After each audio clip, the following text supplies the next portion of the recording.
चलिए, आज इतिहास की किताबों को थोड़ा साइड में रखते हैं और एक बहुत ही पर्सनल चीज देखते हैं। एक डायरी का पन्ना। और ये सिर्फ एक तारीख की कहानी नहीं है, जी नहीं। ये एक पूरे शहर के जज्बे और हिम्मत की वो कहानी है जो शायद आपने इस तरह से पहले कभी नहीं सुनी होगी। आज का दिन तो अमर दिन है। जब सीताराम सिकसरिया ने अपनी डायरी में ये लिखा ना, तो वो बस उस दिन के बारे में नहीं बता रहे थे। वो दरअसल एक ऐसी सुबह की कहानी लिख रहे थे जो हमेशा हमेशा के लिए इतिहास में छपने वाली थी। और सबसे दिलचस्प बात क्या है पता है? ये कोई किताबी रिपोर्ट नहीं है। ये तो उस इंसान की अपनी डायरी है जो उस दिन उस पल को जी रहा था।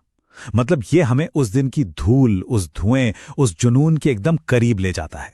तो सवाल उठता है, आखिर ये सीताराम सक्सेरिया थे कौन? देखिए, वो कोई दूर बैठकर तमाशा देखने वाले नहीं थे।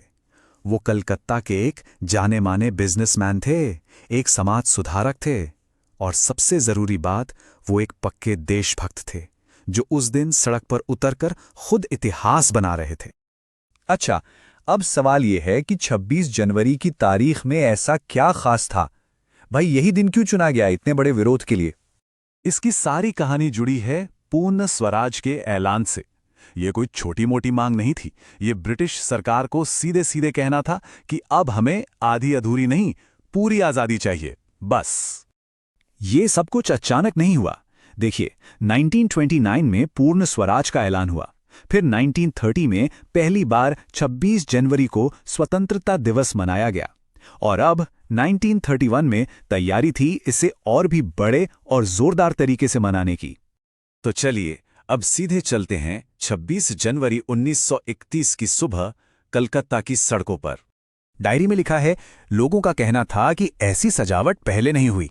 जरा सोचिए वो माहौल। पूरा कलकत्ता शहर तिरंगों से भर गया था। हवा में एक अलग ही जोश था। ऐसा लग रहा था मानो आजादी बस दरवाजे पर ही खड़ी हो। पर इस जश्न के ऊपर एक डर का साया भी था। अंग्रेजी हुकूमत ने पूरे शहर को एक किले में बदल दिया था। हर गली, हर नुक्कड़ पर पुलिस का सख्त पहरा था। उनका मैसेज एकदम साफ था, ये जश्न हमें मंजूर नहीं। लेकिन ये डर लोगों को रोक नहीं पाया। सुबह से ही छोटी छोटी चिंगारियां भड़कने लगी थी। एक तरफ तारासुंदरी पार्क में पुलिस लोगों पर लाठियां चला रही थी, तो दूसरी तरफ मारवाड़ी बालिका विद्यालय की लड़कियां बेखौफ होकर तिरंगा फहरा रही थीं। पर दिन का जो असली मुकाबला था वो शाम को मॉन्यूमेंट पर होना था, जहां मेन प्रोग्राम रखा गया था।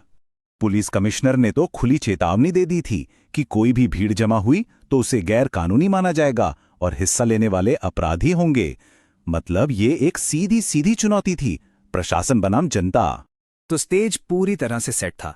एक तरफ थे आजादी के दीवाने जो हर हाल में झंडा फहराना चाहते थे, और दूसरी तरफ थी पुलिस जिसे किसी भी कीमत पर यह रोकना था। ठीक समय पर सुभाष बाबू जुलूस लेकर आगे बढ़े। पुलिस ने उन पर बेरहमी से लाठियां बरसाईं। सुभाष बाबू खुद लहूलुहान हो गए, लेकिन गिरने के बजाय वो और जोर जोर से वंदे मातरम चिल्लाते रहे, जब तक कि उन्हें गिरफ्तार नहीं कर लिया गया। और ठीक उसी वक्त कुछ ऐसा हुआ जिसकी पुलिस को बिल्कुल भी उम्मीद नहीं थी। जब पुलिस का पूरा ध्यान सुभाष बाबू और बाकी पुरुषों पर था, महिलाओं के एक बड़े जत्थे ने मोर्चा संभाल लिया। वो लाठियों की परवाह किए बिना आगे बढ़ीं, मॉन्यूमेंट की सीढ़ियों पर चढ़कर तिरंगा फहराया और आजादी की प्रतिज्ञा पढ़नी शुरू कर दी। ये शायद उस दिन का सबसे बड़ा और सबसे साहसी लम्हा था। 105। उस एक दिन में 105 महिलाओं को गिरफ्तार किया गया था। ये सिर्फ एक नंबर नहीं है, ये उस जमाने के हिसाब से एक बहुत बड़ी बात थी। और इस बात का सबूत कि आजादी की लड़ाई अब सिर्फ पुरुषों के कंधों पर नहीं थी। इस दिन जो कुछ भी हुआ उसका असर सिर्फ उस शाम तक नहीं रहा। इसका एक बहुत गहरा और दूर तक जाने वाला नतीजा निकला। देखिए, उस समय एक बात कही जाती थी, एक तरह का कलंक था कि बंगाल जो है वो आज़ादी की लड़ाई में उतना योगदान नहीं दे रहा है जितनी उससे उम्मीद की जाती है। लेकिन 26 जनवरी 1931 ने सब कुछ बदल कर रख दिया।